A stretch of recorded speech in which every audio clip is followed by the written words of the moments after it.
ومن أحسن قولا ممن دعا إلى الله. بسم اللہ الرحمن الرحیم. السلام علیکم ورحمۃ اللہ وبرکاتہ. پیارے دوستوں اور عزیز بہنوں، میں ہوں یوسف ملک اور آپ دیکھ رہے ہیں دعوت جنت کا راستہ.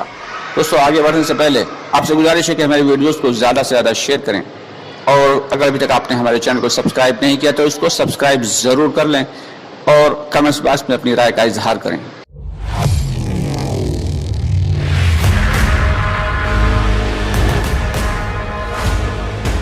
اللہ تعالیٰ نے ہم سب کو ایک عظیم نعمت سے نوازا، اور دنیا میں اللہ رب العزت نے جتنے بھی نعمتیں پیدا فرمائی ہیں ان میں سب سے اہم اور سب سے افضل نعمت جو ہے وہ ایمان کی ہے. اور اس کے بعد مزید کرم یہ کیا کہ دین کی نسبت پہ تھوڑی دیر بیٹھ کر غور و فکر کی توفیق دی. یہ بیٹھنا بظاہر تو ایک چھوٹی سی مجلس ہے، لیکن اللہ رب العالمین کے یہاں اس کے بہت بڑے بڑے وعدے ہیں. فرماتے ہیں ایسی مجلسوں میں بیٹھنے والوں کے اللہ تعالیٰ سیئات کو حسنات سے مبدل فرما دیتے ہیں، گناہوں کو نیکیوں میں تبدیل فرما دیتے ہیں. اب اللہ رب العالمین کے یہاں جب سارے کے سارے لوگ پیش ہوئیں گے اور پھر اس راستے میں ایسی مجلسوں میں بیٹھنے والے بندے جو ہے وہ بھی پیش کیے جائیں گے، تو دیکھا جائے گا، کہا جائے گا بھائی دیکھو ان کا اعمال نامہ کیا ہے کہتا ہے. تو اس کے اندر پتہ چلے گا کہ بڑے بڑے گناہ بھی ہیں، چھوٹے چھوٹے گناہ بھی ہیں، بہت ڈھیر سارے گناہ ہیں. تو اللہ تعالیٰ فرمائے اس نے دین کی مجلس میں بیٹھا تھا تو اس کے گناہوں کو نیکیوں میں بدل دیا جائے.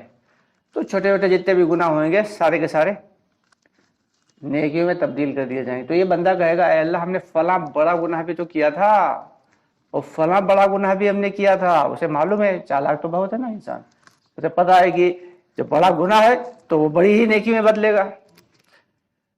تو انسان جو ہے وہ اپنی چال بازی سے باز کہیں نہیں آتا. حالانکہ اللہ تعالیٰ سب کچھ جانتے ہیں، اللہ جو ہے وہ دلوں کا حال جاننے والے ہیں، علیم بذات الصدور. لیکن اس کے باوجود انسان اپنی ہوشیاری اور چالاکی سے وہاں بھی باز نہیں آئے گا. بلکہ یہاں تک ایک جگہ آتا ہے کہ اللہ کے نبی صلی اللہ علیہ وسلم ایک وقت بیٹھے بیٹھے اچانک مسکرانے لگے. تو پڑوس میں حضرت علی رضی اللہ تعالیٰ تشریف فرماتے تو وہ بھی ہنسنے لگے. تو اللہ کے نبی صلی اللہ علیہ وسلم نے پوچھا اے علی تم کیوں ہنسے؟ کہا یا رسول اللہ آپ ہنسے اس لیے آپ کو دیکھ کے میں بھی ہنس دیا.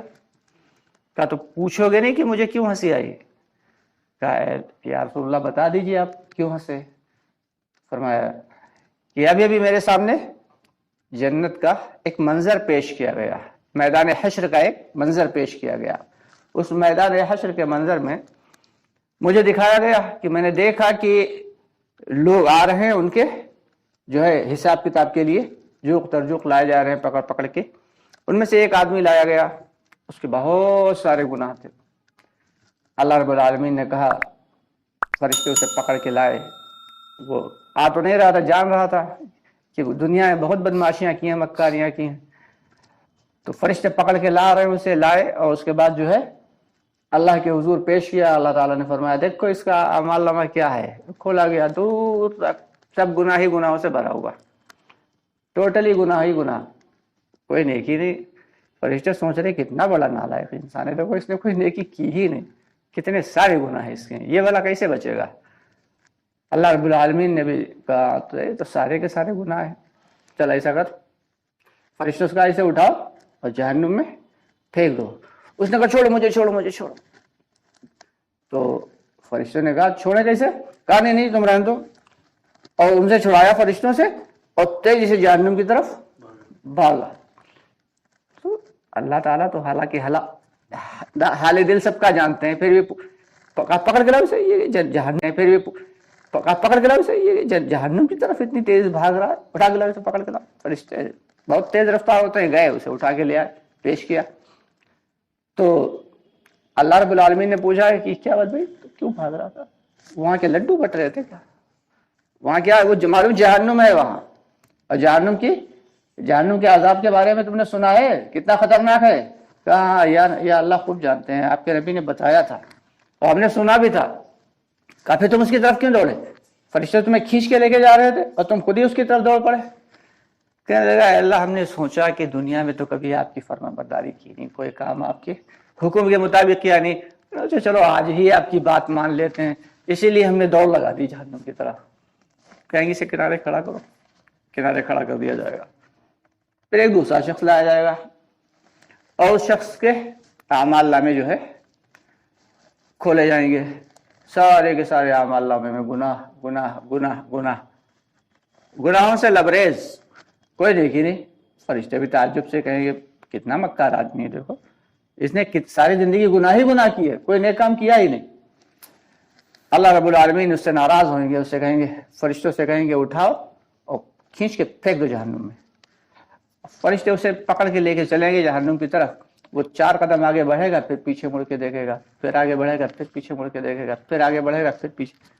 اللہ تعالیٰ کہیں گے, حالانکہ سب کچھ جانتے ہیں, اللہ رب العالمین تو سب جانتے ہیں, کہیں گے اسے پکڑ کے لا گیا لے گیا, کیا بات ہے تو پیچھے گھوم گھوم کے کیا دیکھ رہا ہے, پیچھے مڑ مڑ کے کیا دیکھ رہا ہے, تو نے زندگی بھر گناہ ہی گناہ کیے ہیں تو تجھے جہنم ہی ملے گا, تو پیچھے مڑ مڑ کے کیا دیکھ رہا ہے. کہنے لگا آپ کے نبی نے کہا تھا کہ ہمارا اللہ جو ہے وہ بہت رحم والا ہے اور ساری رحمتیں اللہ پہ ختم ہیں. تو ہماری آپ کی رحمتوں میں سے ایک حصہ رحمت کا دنیا میں دیا گیا تو لوگ اتنی محبت کرتے, میری ماں کتنی محبت کرتی تھی, ٹپا مارتی تھی اور اس کے بعد پھر پچکار کے چپٹا لیتی تھی. تو میں یہ سوچ رہا تھا ابھی آپ کو غصہ ہے, غصے میں آپ نے کہہ دیا, تو پلٹ پلٹ کے گھوم کے دیکھ رہا تھا کہ کب آپ کو جو ہے ترس آئے گا, کہیں گے چل لیا اور رہنے دو, جہنم میں نہ پھینکو. اس لیے میں پیچھے گھوم گھوم کے دیکھ رہا تھا کہ اچھا اب آپ کہیں گے, اچھا اب آپ کہیں گے. تو اللہ تعالیٰ کہیں گے ہاں میرے نبی نے بالکل سچ کہا تھا, بے شک میں بہت رحم والا. چنانچہ ان دونوں کے لیے کہہ دیا جائے گا انہیں اٹھاؤ اور جا جنت میں داخل کر دو. تو انسان اپنی ہوشیاریوں اور چالاکی اس میں کہیں بھی باز نہیں آئے گا.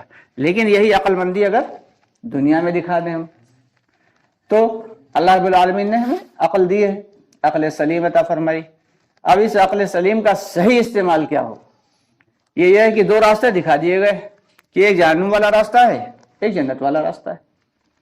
اب اگر تم جنت والے راستے پہ چلو گے تو سیدھے جنت پر پہنچ جاؤ گے, اور جہنم والے راستے پہ بندہ چلے گا تو کہاں جائے گا, جنت پہ تو نہیں جا سکتا, کیونکہ جہاں جانا ہے اس راستے پہ چلنا ضروری ہے. لیکن افسوس کی بات تو یہ ہے کہ ہم سارے کے سارے لوگ کام تو کر رہے ہیں اللہ کے حکموں کے خلاف, اور اللہ کے نبی صلی اللہ علیہ وسلم کے طریقے کے مخالف, اور دل میں یہ تہیہ کیے بیٹھے کہ جنت تو میرے باپ کی ہے, جنت تو ہم لڑکے لے ہی لیں گے. تو یہ کتنی بڑی احمقانہ بات ہے کہ باپ ناراض ہے, باپ کی کوئی بات مان نہیں رہے, لیکن امید یہ کیے بیٹھے ہیں کہ باقی بھائیوں کو سب کا جو ہے حق مار کے باپ میرے نام کر کے جائے گا, اس بات کا پکا یقین. بھلا ایسا کیسے ہو سکتا, باپ تو لکھ کے جائے گا, اس لیے ایک چورنی مت دینا, بہت دینا, باقی جو ہے سب کو وہاں مل بانٹ کے رکھ لینا. اللہ رب العالمین بے شک جبار بھی تو ہیں, یہ ہم کیوں بھول جاتے ہیں. ہاں یہ الگ بات ہے کہ اللہ کی رحیمی اور کریمی اللہ کے غصے سے کہیں زیادہ بڑھی ہوئی ہے, لیکن اس کا غلط استعمال تو نہ کریں. اب ذرا غور کر لیں ہم کہ اللہ تعالیٰ قرآن پاک میں کیا فرما رہے ہیں. کیا ایمان والو پورے کے پورے اسلام میں داخل ہو جاؤ. یا ایھا الذین آمنوا ادخلوا فی السلم کافہ, اے ایمان والو پورے کے پورے اسلام میں داخل ہو جاؤ, تتر بٹیر نہیں کہ آدھے پاگن کی پہنے, بالکل وہی طریقہ کار جو نبی پاک صلی اللہ علیہ وسلم کا اور صحابہ کرام رضی اللہ تعالیٰ عنہم اجمعین کا ہے, اس طریقہ کار پہ اگر چلیں گے تو وہ بے شک اللہ کے حکم اور نبی کا طریقہ کہلائے گا. اور تھوڑا اللہ کے نبی کی مان لی اور تھوڑی سی اپنی مان لی. تو دوستو ہمارا ایک نیا چینل بھی ہے روحانیت اور سحر. آپ سے گزارش ہے کہ ہمارے اس چینل پر بھی آئیے, ڈسکرپشن باکس میں اور اباؤٹ میں بھی اس کا جو ہے لنک دے دیا گیا ہے. آپ ہمارے روحانیت اور سحر والے چینل پر بھی آئیے, اس میں اللہ رب العالمین کی بڑائی, اللہ کی قدرت اور اللہ کی عظمت اور شیطان سے کیسے بچنا ہے اور اس کے مکروں سے کس اعتبار سے ہم بچ سکتے ہیں, بہت ساری ویڈیوز اپلوڈ کی گئی ہیں, آپ ان سے بھی استفادہ کر سکتے ہیں.